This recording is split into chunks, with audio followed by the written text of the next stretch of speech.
नमस्कार साथियों, मैं विक्रम ढिल्लन आप सभी का स्वागत करता हूं पीएसपी के इस ऑनलाइन प्लेटफॉर्म पर। साथियों, आज हम बात करने वाले हैं राजस्थान की कला और संस्कृति के विषय में। राजस्थान की कला और संस्कृति का एक टॉपिक है जिसकी शुरुआत होती है हिंदी के महीने। ये इतना महत्वपूर्ण विषय है जिसके ऊपर पूरी कला और संस्कृति टिकी हुई है, जिसमें हम बात करेंगे राजस्थान के मेले, त्यौहार, जितने भी लोक देवता, लोक देवियाँ, ये सभी के जो मेले और त्यौहार हैं वो हिंदी के महीनों पर आधारित हैं। हम रटने का प्रयास करते हैं। हम रटने की बजाय पहले हिंदी के महीने याद करेंगे और हिंदी के महीनों को याद करने के बाद आगे की कला और संस्कृति में बढ़ेंगे। तो आइए आज के टॉपिक की शुरुआत करते हैं हिंदी के महीने।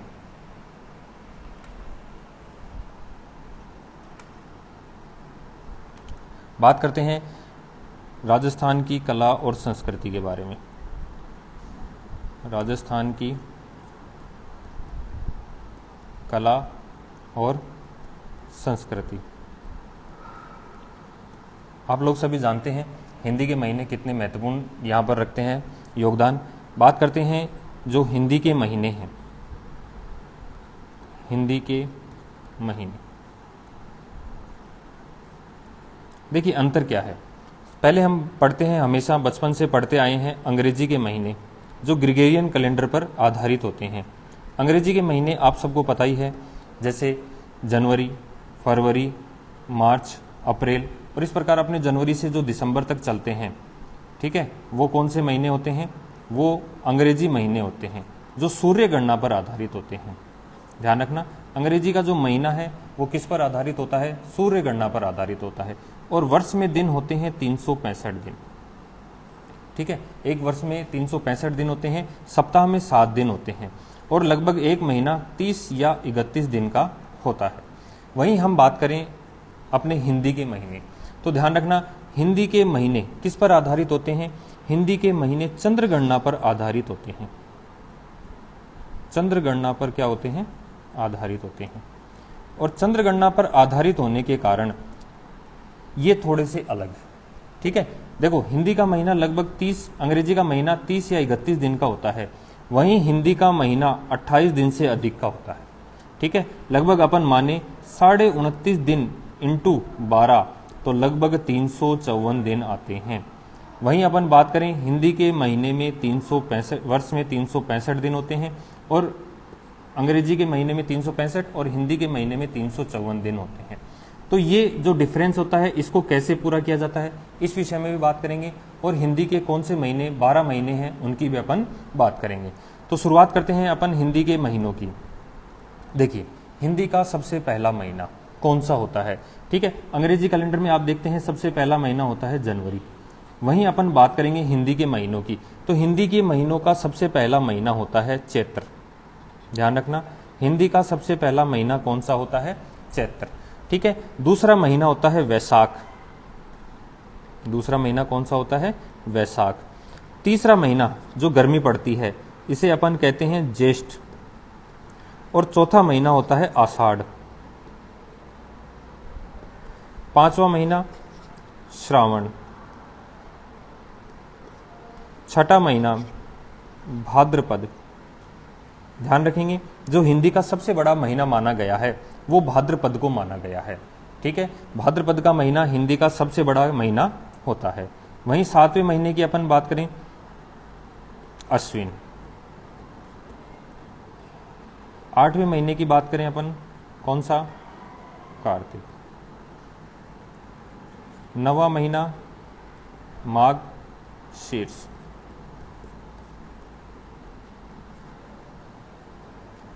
10वां महीना पौष या पोह माघ। और 12वां महीना होता है फाल्गुन, ठीक है।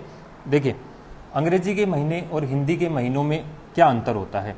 अंग्रेजी के महीने में तो जो तारीख पहले से डिसाइड होती है कि ये त्यौहार इस दिन होगा तो वो उसी दिन मनाया जाता है, ठीक है भाई। जैसे क्रिसमस है, क्रिसमस हमेशा 25 दिसंबर को ही मनाया जाएगा, ये तारीख पहले से फिक्स होती है। अंग्रेजी के महीनों में कोई ऊपर नीचे नहीं होता है। लेकिन हिंदी के महीनों में तिथि पर आधारित होते हैं। किस पर आधारित होते हैं? तिथि पर आधारित होते हैं, जो 1 से लेकर अमावस्या तक और 1 से लेकर पूर्णिमा तक चलती हैं। इस अंतर को समझेंगे कि कैसे अमावस्या आती है, कैसे पूर्णिमा आती है। सबसे पहले हम बात कर रहे हैं हिंदी के महीने। हिंदी के महीनों में अपन बात करेंगे कि हिंदी के 12 महीने कौन से होते हैं।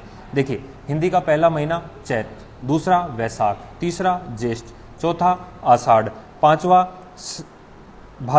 चौथा आषाढ़, पांचवा श्रावण, छठा भाद्रपद, सातवां अश्विन, छठा आठवां कार्तिक, नौवां मार्गशीर्ष, 10वां पौष, 11वां माघ और 12वां फाल्गुन। तो इस तरीके से ये हिंदी के क्या हो गए 12 महीना। हम इनको अपनी जो स्थानीय लैंग्वेज है उसमें भी अपन इनको पढ़ सकते हैं। जैसे चैत्र को चैत कहा जाता है, वैशाख को वैशाख कहा जाता है, ज्येष्ठ को जेठ कहा जाता है, साढ़, श्रावण, भादो, आसोज, कार्तिक, मंगसिर, पोह, माह और फाल्गुन। इस तरीके से हमें 12 महीने क्या करने हैं, याद करने हैं। दोबारा सुनना, चैत, वैशाख, जेठ, साढ़, सावन, भादो, आसोज, कार्तिक, मंगसिर, पोह, माह, फाल्गुन। इस तरीके से हमारे हिंदी के कितने महीने हो जाते हैं, 12 महीने हो जाते हैं। अब देखो, आपके सामने एक क्वेश्चन पूछा जाता है हमेशा कि वर्ष प्रतिपदा या हिंदू नववर्ष कब मनाया जाता है। ध्यान रखना, very very most important question, Hindu नववर्ष कब मनाया जाता है। तो इसको देखेंगे कि यहाँ पर ऑप्शन में जनवरी नहीं होगा, ठीक है, जनवरी नहीं होगा, क्योंकि जनवरी क्या है, अंग्रेजी नववर्ष का नया महीना है। हिंदू नववर्ष का पहला महीना होता है चैत्र, ठीक है, और चैत्र में भी कौन सा होता है, शुक्ल, और क्या होगा, एकम। जो चैत्र महीने की जो चांदनी रातों है उसका एकम पक्ष क्या मनाएंगे हम, नववर्ष मनाया जाएगा। इसको हम कह सकते हैं वर्ष प्रतिपदा। क्या कहते हैं, वर्ष प्रतिपदा। ये यही क्वेश्चन पूछा गया था कि हिंदू नववर्ष कब मनाया जाता है, तो चैत्र शुक्ल एकम को। देखो, इस समय कौन सी लगभग वसंत ऋतु होती है, ध्यान रखना, कौन सी ऋतु होती है, वसंत ऋतु होती है। और इसमें क्या होता है इसका भी ध्यान रखना। वसंत ऋतु में हम देखेंगे कि बात करें हम वसंत ऋतु के समय देखेंगे कि जो प्रकृति है वो अपना नया रूप धारण करती है। प्रकृति क्या करती है, नया रूप धारण करती है। इसीलिए हमारे ऋषि मुनियों ने इस चैत्र शुक्ल एकम को किसके रूप में, नव वर्ष के रूप में मनाना क्या किया था, प्रारंभ किया था। जबकि हम जनवरी के महीने को देखें तो इसमें भयंकर ठंड होती है और क्या होता है, प्रकृति में कोई परिवर्तन नहीं होता। इसलिए इसको किसके रूप में मनाया जाता, इसको केवल अंग्रेजी नववर्ष मनाया जाता है। हिंदी नववर्ष कौन सा है, चैत्र शुक्ल एकम होता है। आगे बात करें कि होता क्या है, किसी भी महीने के 2 पक्ष होते हैं। जैसे चैत्र के महीने की बात करें, ठीक है, एक तो होता है कृष्ण पक्ष। ध्यान रखना, किसी भी महीने की शुरुआत होती है वो कौन से पक्ष से होती है, कृष्ण पक्ष से, और उसके 15 दिन बाद कौन सा पक्ष आता है, शुक्ल पक्ष आता है, ठीक है। इसमें देखो, चांद क्या होता है, घटता है, चांद क्या होता है, घटता है। शुक्ल पक्ष में क्या होता है, चांद बढ़ता है, चांद क्या होता है, बढ़ता है। इसमें अपन देखेंगे रातें कैसी होती हैं, काली होती हैं। इसमें रातें कैसी होती हैं, चांदनी रातें होती हैं। मतलब चांद बढ़ेगा तो रातें कैसी होंगी, चांदनी रातें होंगी। इसमें रातें कैसी होंगी, काली होंगी, ठीक है। और ठीक 15 दिन बाद में क्या आएगी, अमावस्या आएगी, ठीक है। और यहाँ पर ठीक 15 दिन बाद में क्या आएगी, पूर्णिमा आएगी, ठीक है। ध्यान रखना, यहाँ पे ठीक 15 दिन बाद में क्या आती है, पूर्णिमा आती है। तो ध्यान रखना, किसी भी महीने के 2 पक्ष, तो महीने की शुरुआत कौन से होती है, कृष्ण पक्ष से होती है। महीने की शुरुआत किससे होती है, कृष्ण पक्ष से होती है। इसमें चांद घटता है, रातें कैसी होती हैं, काली होती हैं, और 15 दिन बाद में क्या आती है, अमावस्या। इसमें देखना अलग अलग तिथि होती हैं, जैसे एकम होती है, द्वितीया होती है, तृतीया होती है, चतुर्थी होती है, पंचमी होती है। इस प्रकार क्या चलता है, हिंदी के महीने अलग अलग चलते हैं और इनकी ये तिथि होती है, तारीख नहीं होती है। इसे अपन क्या कहते हैं, तिथि कहते हैं, ठीक है। ऐसे शुक्ल पक्ष की एकम, द्वितीया, चतुर्थी, पंचमी। जैसे अभी अपन ने त्योहार मनाया गणेश चतुर्थी, क्या मनाया, गणेश चतुर्थी। तो इसमें सीधी सी बात है, ये कब आती है, चतुर्थी को आती है। तो चतुर्थी को आती है तो इसमें हम बात करेंगे कौन सा महीना है, भाद्रपद का। कौन सा महीना है, भाद्रपद का, और ये शुक्ल पक्ष में आती है, ठीक है। भाद्रपद कृष्ण अष्टमी, जन्माष्टमी, यानी कि वो अंधेर पक्ष में आती है। और हम लोगों ने देखा होगा कि हम जितने भी लोग देवी देवता हैं उनके जब जात लगाते हैं, धोक लगाते हैं, तो ध्यान रखना वो हमेशा कौन से पक्ष में लगाई जाएगी, शुक्ल पक्ष में लगाई जाएगी, ठीक है। आगे थोड़ी सी और बात करें हम हिंदी के महीनों के बारे में कि हिंदी के महीने, ध्यान रखना, ये संवत पर आधारित होते हैं, और वो संवत कौन सा है? विक्रम संवत होता है। ठीक है, विक्रम संवत जो अंग्रेजी का ग्रेगोरियन कैलेंडर है, इससे 57 वर्ष क्या चलता है? आगे चलता है। ठीक है, जैसे वर्तमान में 2022 चल रहा है, तो इसमें क्या जोड़ दो? 57 जोड़ दो, तो 7 और 2 9, 5 और 2 7, ये 0।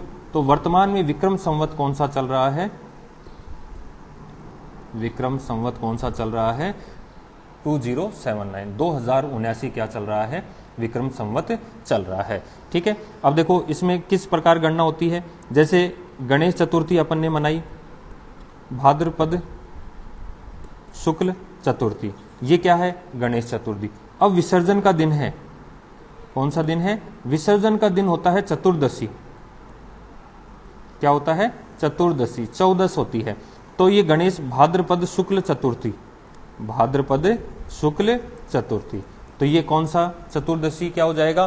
गणेश जी के विसर्जन का दिन हो जाएगा। थोड़ी सी और बात करें कि इसको और याद करने के क्या तरीके हैं। तो देखो राजस्थान में एक कहावत चलती है, राजस्थान में एक क्या चलती है? कहावत चलती है। कहावत चलती है, तीज त्योहारा बावड़ी, तीज त्योहारा बावड़ी और ले डूबी गणगौर।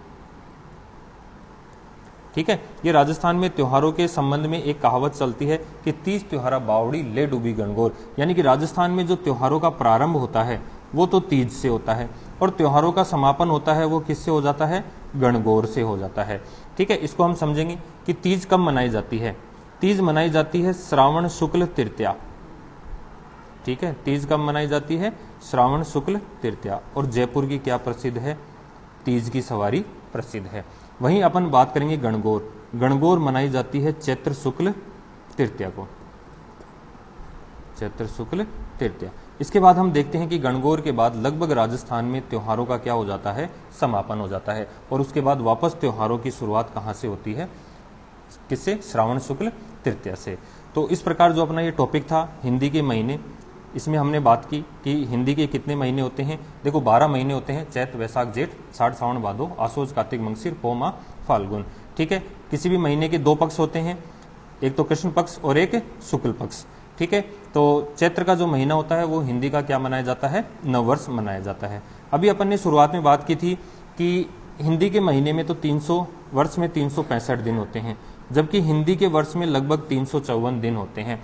तो लगभग 3 वर्ष के बाद, ध्यान रखना मोस्ट इंपॉर्टेंट जो हम बात करेंगे कि लगभग 3 वर्ष बाद हिंदी के जो महीने होते हैं, हिंदी के महीनों में एक महीना क्या कर दिया जाता है? जोड़ दिया जाता है, एक महीना जोड़ दिया जाता है, जिसे हम कहते हैं अधिक मास। इसको हम किस नाम से जानते हैं? अधिक मास। वेरी वेरी मोस्ट इंपॉर्टेंट कि हिंदी के महीनों को अंग्रेजी के महीनों के बराबर करने के लिए क्या किया जाता है कि हर 3 वर्ष बाद एक महीना बढ़ाया जाता है। जैसे किसी वर्ष में 2 आषाढ़ हो जाते हैं या किसी वर्ष में 2 श्रावण हो जाते हैं। ठीक है, तो इस प्रकार हिंदी के महीने को अंग्रेजी के महीने के बराबर करने के लिए 3 वर्ष बाद में क्या किए जाते हैं? एक महीना अधिक जोड़ दिया जाता है, जिसे किस नाम से जानते हैं? अधिक मास के नाम से जानते हैं। तो उम्मीद करता हूँ आपको ये वीडियो समझ में आएगा। ठीक है, तो चैनल को सब्सक्राइब करना, लाइक करना। Thank you.